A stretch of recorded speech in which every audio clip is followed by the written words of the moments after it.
Assalamualaikum warahmatullahi wabarakatuh.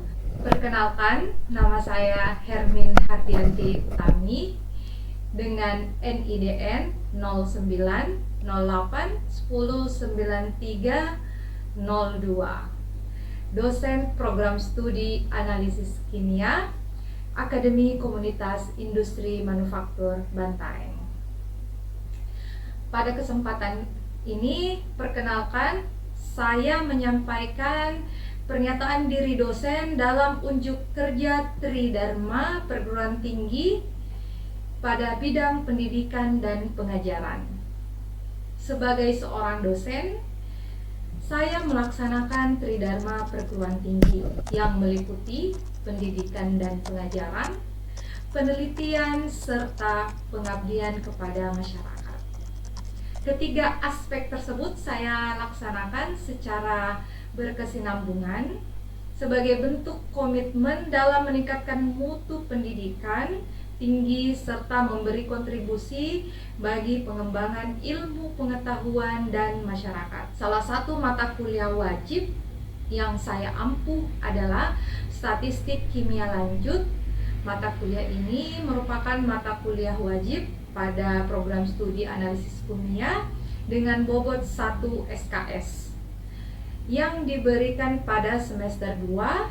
Skripsi mata kuliah Statistik Kimia Lanjut adalah memberikan pemahaman kepada mahasiswa mengenai prosedur validasi dan verifikasi metode uji pengolahan data analitik menggunakan pendekatan statistik parametrik maupun non-parametrik.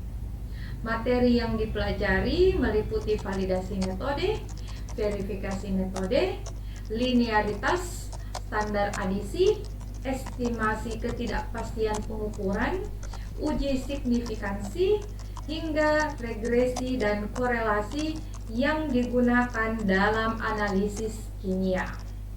Capaian pembelajarannya yang pertama adalah memahami parameter validasi dan verifikasi metode uji. Kedua, menghitung parameter statistik dalam analisis kimia. Ketiga, mengolah data hasil pengujian. Yang keempat, mampu menginterpretasikan hasil analisis statistik sebagai dasar pengambilan keputusan dalam laboratorium kimia. Capaian pembelajaran ini dijabarkan menjadi 7 sub CPMK, yaitu pertama, memahami validasi dan verifikasi metode. Kedua, menentukan ketahanan dan ketangguhan metode. Ketiga, menghitung linearitas dan daerah kerja. Selanjutnya, membuat kurva standar adisi, menghitung estimasi ketidakpastian. Keenam, melakukan uji signifikansi. Dan yang terakhir, menghitung regresi dan korelasi. Materi perkuliahan disusun secara bertahap sesuai dengan RPS. Pada pertemuan pertama, mahasiswa akan melakukan kontrak perkuliahan. Selanjutnya mempelajari quality assurance, quality control, serta konsep validasi dan verifikasi metode. Yang kedua dan ketiga, membahas ketahanan metode, ketangguhan, linearitas daerah kerja, dan kurva standar adisi.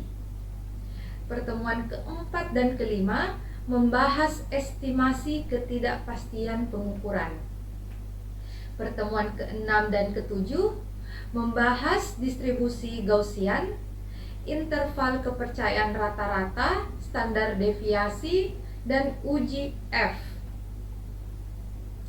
Setelah ujian tengah semester, materi dilanjutkan lagi dengan uji T menggunakan Microsoft Excel, uji groups untuk mendeteksi data outlier, perbandingan data eksperimen dengan nilai yang sebenarnya, analisis varians atau ANOVA, uji C kuadrat, pengujian distribusi normal. Pada pertemuan terakhir, mahasiswa mempelajari lagi proses regresi dan korelasi, yaitu bagaimana membuat kurva kalibrasi instrumen, regresi tertimbang, serta aplikasi regresi dalam analisis kimia. Dalam proses pembelajaran, saya menerapkan pendekatan student-centered learning. Metode pembelajaran yang saya gunakan, yang pertama ceramah interaktif, diskusi kelompok atau small group discussion, drilling atau latihan soal, demonstrasi menggunakan Microsoft Excel, studi kasus, presentasi mahasiswa, kuis interaktif menggunakan Quizizz, serta penugasan berbasis data hasil eksperimen. Pembelajaran ini didukung oleh berbagai referensi utama di bidang kimia analitik dan statistik, yaitu dari James Miller dan Jane Miller, Statistik dan Chemistry for Analytical Chemistry, dari Daniel Harris, Quantitative Chemical Analysis, dari David Harvey, Modern Analytical Chemistry, dari Christian, Analytical Chemistry, dari Diriatno, validasi dan verifikasi metode uji, dari Kopkar, konsep dasar kimia analitik. Selama proses pembelajaran, saya berusaha menciptakan pembelajaran yang interaktif. Mahasiswa dibagi ke dalam kelompok kecil untuk menganalisis data eksperimen yang diambil dari jurnal ilmiah. Mahasiswa diminta menghitung parameter statistik menggunakan Microsoft Excel, kemudian mendiskusikan hasil bersama kelompok sebelum mempresentasikan hasil analisis di depan kelas. Saya memberikan feedback atau umpan balik secara langsung melalui sesi tanya jawab, sehingga mahasiswa mampu memahami konsep sekaligus menghubungkan dengan penerapan analisis kimia di laboratorium. Penilaian yang dilakukan secara berkelanjutan sesuai RPS. Penilaiannya meliputi sikap, pengetahuan, dan keterampilan. Metode asesmen terdiri atas kuis interaktif, tugas individu, tugas kelompok, presentasi, ujian tengah semester, dan ujian akhir semester. Bobot penilaian terdiri atas tugas terstruktur 15%, kuis 10%, UTS 35%, dan UAS 45%, dengan syarat kehadiran mahasiswa di atas 70%. Selain itu, saya menggunakan rubrik penilaian diskusi yang menilai keterlibatan mahasiswa, ketetapan jawaban, ketetapan waktu, dan kualitas presentasi sehingga penilaian berlangsung objektif dan transparan. Demikian pemaparan saya mengenai pelaksanaan pembelajaran pada mata kuliah Statistik Kimia Lanjutan. Selanjutnya saya akan menampilkan cuplikan proses pembelajaran di kelas yang menggambarkan aspek delivery, interaction, dan assessment. Terima kasih. Wassalamualaikum warahmatullahi wabarakatuh.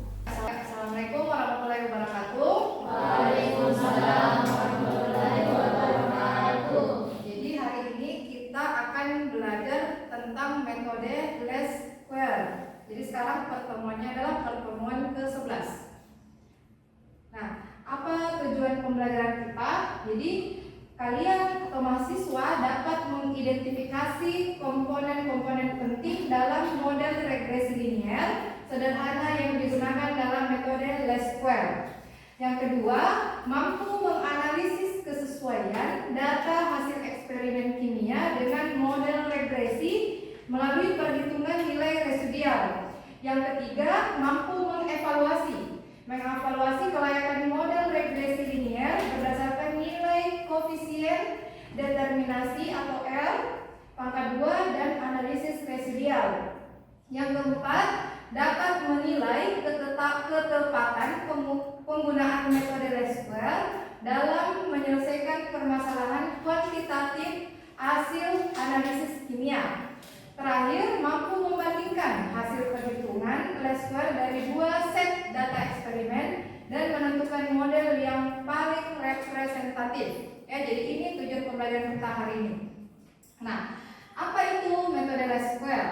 Ya, jadi metode ini adalah teknik statistik yang digunakan untuk menemukan garis regresi yang terbaik yang meminimalkan jumlah kuadrat dari selisih antara nilai yang diamati dan yang diprediksi melalui sebuah model. Dalam bidang kimia, metode ini sering digunakan untuk apa? Analisis kalibrasi, pemodelan kinetika reaksi, dan analisis spektroskopi. Nah, prinsip dasarnya, jadi kita mencari parameter atau biasa disebut koefisien dari model linear yang meminimalkan jumlah kuadrat dari residu, selisih antara nilai yang diamati dan nilai yang diprediksi. Itu residu ya. Misalkan kita memiliki dataset X1 Y1, X2 Y2, dan kita menyesuaikan data ini dengan model linear. Jadi modelnya itu selalu Y, yang ini ya, Y sama dengan A ditambah BX, seperti itu.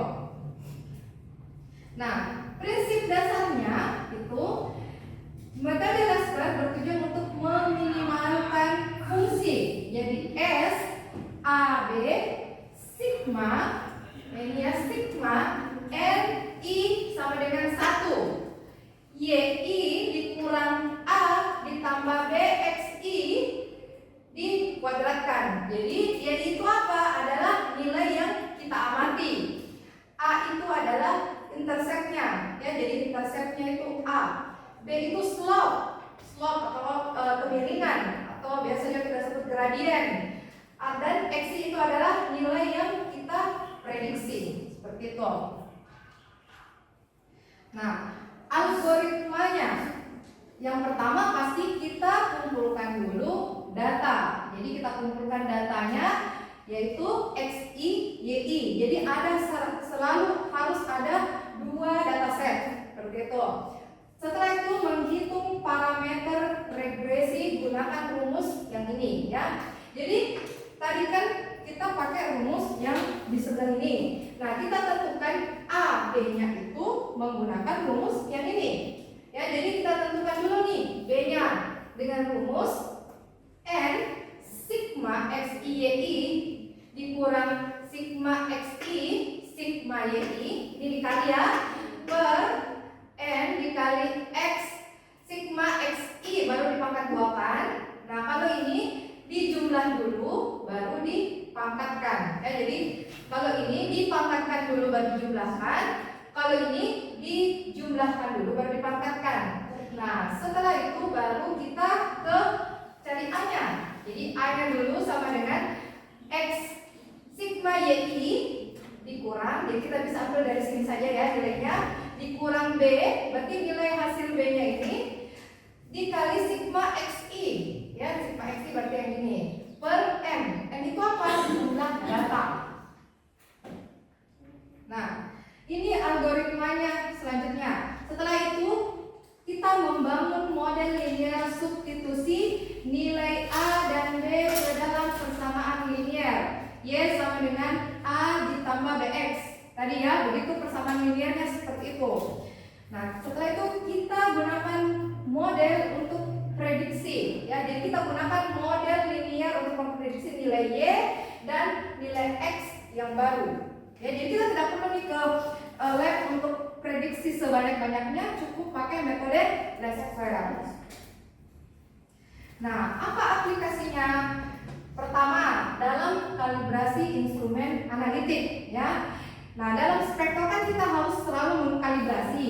Nah, metode least square digunakan untuk membuat kurva kalibrasi yang menghubungkan konsentrasi larutan dengan absorbannya. Kurva kalibrasi ini kemudian digunakan untuk menentukan konsentrasi sampel. Jadi kurvanya itu kita tentukan konsentrasi sampel yang tidak kita ketahui, ya. Terus yang kedua, pemodelan kinetika reaksi.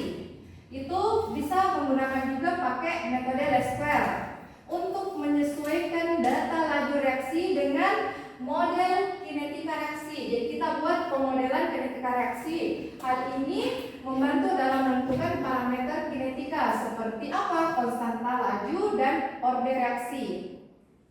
Selanjutnya, yang ketiga adalah analisis termodinamika. Nah, kalau termodinamika untuk menyelesaikan data eksperimen dengan model termodinamika untuk menentukan parameter seperti entalpi, entropi, atau kapasitas panas. Jadi seperti itu ya untuk aplikasinya. Nah, ini contoh data. Jadi data kalibrasi spektrum ya. Seorang peneliti ingin membuat kurva kalibrasi untuk membuat konsentrasi ion besi. Berarti besi itu Fe13 dalam larutan. Data hasil pengukuran absorbansi dari larutan standar dengan konsentrasi, yang ini konsentrasinya berarti 1 sampai 5 ppm. Ini tabelnya. Jadi konsentrasi 1 absorbannya 0,10, 2 0,21 dan sampai konsentrasi 5 ppm. Nah, setelah itu ini kita sudah mendapatkan data yang bagaimana tadi algoritmanya. Kita kumpulkan dulu data. Ya, kita kategorikan yang mana X, yang mana Y. Ya, yang X itu 1, 2, 3, 4, 5. Berarti konsentrasi. Ya, yang Y itu adalah absorbansi. Ya, jadi setelah itu baru kita hitung B-nya. Nah, B kita masukkan di dalam rumus 5, kan ada 5 data ya, total datanya.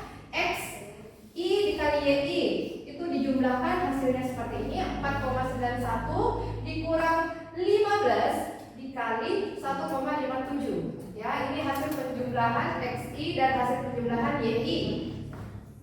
Setelah itu baru dibagi dengan 5 kali 55 dikurang 15 pangkat 5. Ya, jadi yang ini dijumlahkan dulu baru pangkat 2-kan. Kalau ini dia pangkat 2-kan dan baru dijumlahkan.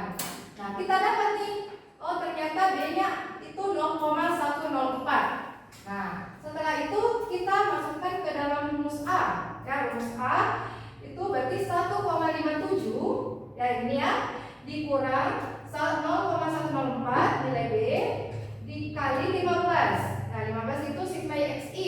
Sigma XI kan yang ini ya. Per 5. 5 itu apa? Jumlah. Nah, kita dapat 0,02. Jadi seperti itu. Kita sudah ada nih nilai B dan A. Nah, setelah itu kita masukkan ke dalam sini. Jadi persamaan ini masukkan ke dalam Y sama dengan, kan tadi apa persamaannya? A ditambah AX ditambah B. Oke. Jadi kita cari yang punyanya X itu siapa? Ya, itu 0, ini. Nah, itu B itu yang 104. Berarti 0,2 ditambah 0,104x. Ya. Nah, setelah itu, nah coba kita lihat soalnya kembali. Di soalnya ini kita diminta untuk mencari konsentrasi Fe13 untuk absorbansi 0,38. Oke? Jadi kita masukkan saja di dalam rumus.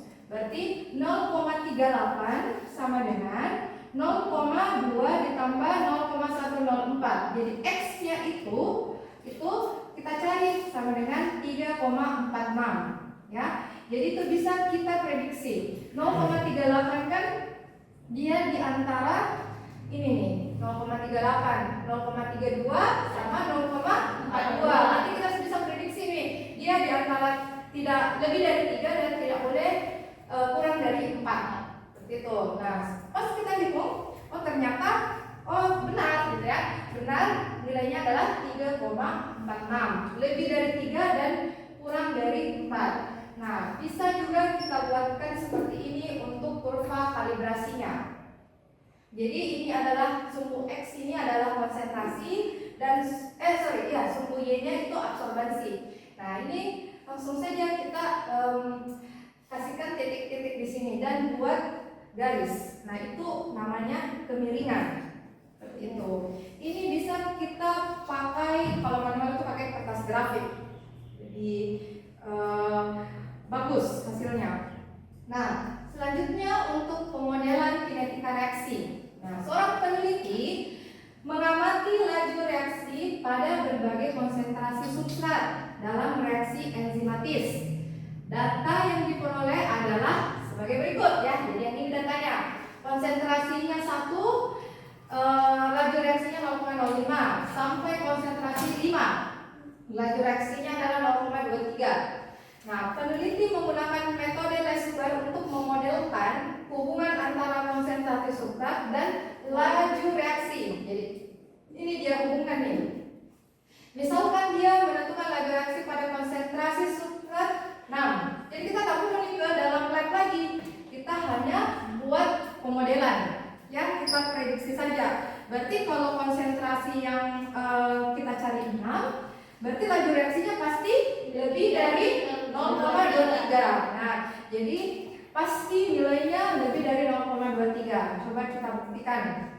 Nah, sama seperti sebelumnya, kita kumpulkan dulu data. Itu adalah tahapan algoritmanya, yang mana X dan yang mana Y. Setelah itu baru kita masukkan ke dalam rumus. Ya, ini rumusnya. Nah, ternyata setelah dihitung, itu rumusnya B-nya adalah 0,045 dan A-nya adalah 0,01. Gitu. Nah, selanjutnya kita masukkan ke dalam rumus. Nah, jadi persamaan garis regresinya adalah seperti ini. Y sama dengan 0,01 ditambah 0,045X. Ya, jadi kita mau prediksi nih. Oh, ternyata yang kita ganti itu adalah X-nya. X-nya itu kan konsentrasi yang diketahui. Jadi kita ganti nih di sini. Nah, 0,01 ditambah 0,045 dikali 6. Jadi dikali dulu baru dijumlahkan. Setelah itu baru kita dapat Y-nya 0,28. Nah, itu kan sudah sesuai dengan prediksi kita tadi kan. Nah, ternyata itu pasti lebih dari 0,23. Ternyata yang kita dapat adalah 0,28. Berarti prediksi kita ini sudah benar dan modelnya kita di atas itu sudah benar. Nah, kita juga bisa membuat kurva seperti ini.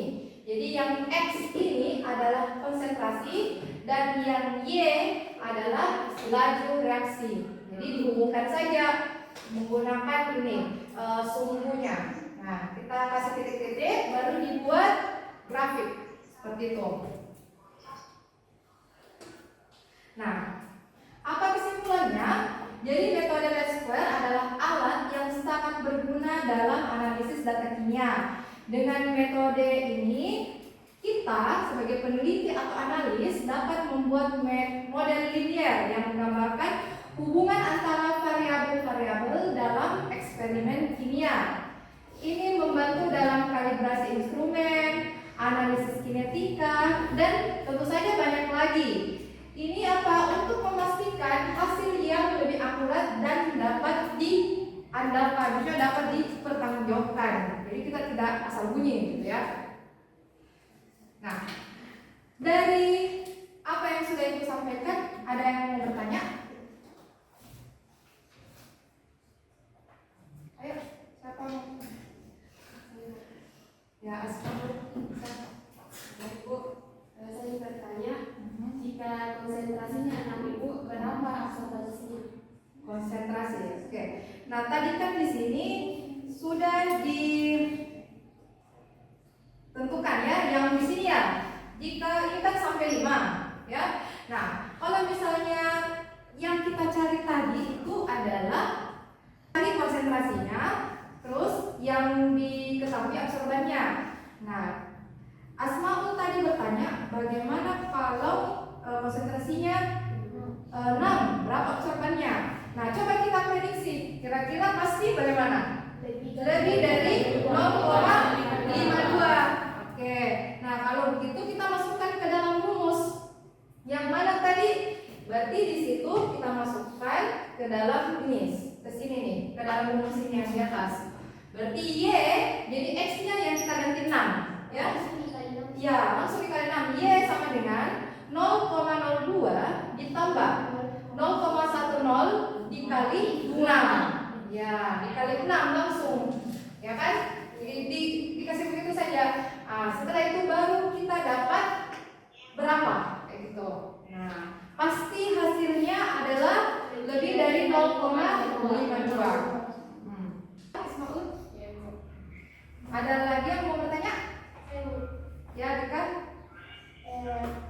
Bagaimana kalau kita ingin memprediksi masa untuk membuat larutan Bu? Apakah metode Lasker ini bisa digunakan? Ya, bisa. Tapi syaratnya apa? Jadi harus ada data seperti ini. Jadi misalnya Rita ke lab mau membuat larutan NaOH. NaOH-nya 1M, gitu ya misalnya. Setelah itu, ternyata pas ditimbang 6 gram, gitu ya. Tapi harus ada data lain. Misalnya NaOH-nya 0,1M, gitu. Jadi harus ada data lebih dari 5. Gitu, atau 5 lah, 5 atau lebih dari 5. Setelah itu baru bisa kita buat modelnya. Jadi bisa seperti itu. Jadi misalnya sudah ada 5 data, misalnya konsentrasi 1, 2, 3, 4, 5, 6. 1 sampai 5 saja. Setelah itu sudah ada berapa masanya, masanya juga ada 5. Kita mau cari lagi untuk yang ke-6 kalinya, tidak perlu lagi ke lab. Buat saja persamaannya. Itu bisa. Ya, jadi masukkan lagi ke rumus ini. Jadi sama kayak tadi, X-nya bisa kita ganti konsentrasi, Y-nya bisa kita ganti massa. Gitu. Jadi kita tidak perlu lagi ke lab. Bisa juga misalnya, saya mau menghitung yang 0, misalnya 0,25, bisa masukkan saja di dalam model. Tapi kita harus tentukan dulu modelnya apa. Gitu. Diganti saja X-nya berapa, Y-nya berapa. Kayak gitu. Bisa? Oke, kalau misalnya sudah mengerti semua, Ibu mau kasih tugas. Jadi ini tugas yang pertama. Seorang peneliti mengamati pengaruh konsentrasi substrat terhadap reaksi enzimatik. Ya, berikut adalah data yang diperoleh.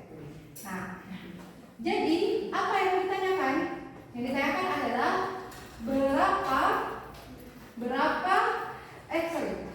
apa modelnya? Ya, bagaimana pemodelannya untuk konsentrasi dan laju reaksi. Yang kedua, sama, seorang peneliti ingin mengetahui hubungan antara suhu dan laju reaksi, ya, suhu dan laju reaksi. Nah, dalam suatu reaksi, jadi di sebelah sana itu suhu, kolom kiri, kolom kanan itu adalah laju reaksi. Nah, ini hubungannya nih, suhu dan laju reaksi.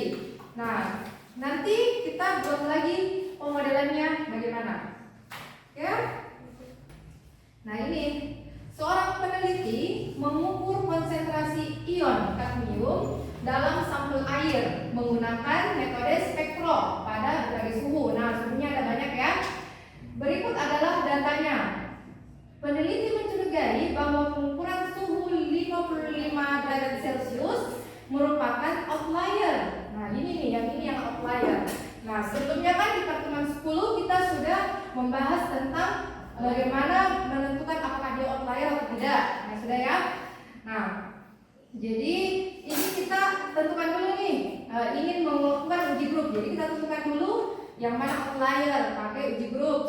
Setelah itu pengukuran tersebut peneliti akan melanjutkan analisis statistik menggunakan metode least square. Baru kita pakai least square untuk menentukan hubungan antara suhu dan konsentrasi kadmium. Selanjutnya, peneliti mengetahui apakah ada perbedaan yang signifikan. Jadi perbedaan signifikan antara suhu dan konsentrasi. Nah, di pertemuan ke-10 juga kita sudah belajar tentang uji T, ya. Jadi satu soal ini kita bisa pakai di 3 metode, 3 pengujian, yaitu tugasnya. Saya akhiri pertemuannya. Wassalamualaikum warahmatullahi wabarakatuh. Waalaikumsalam warahmatullahi wabarakatuh.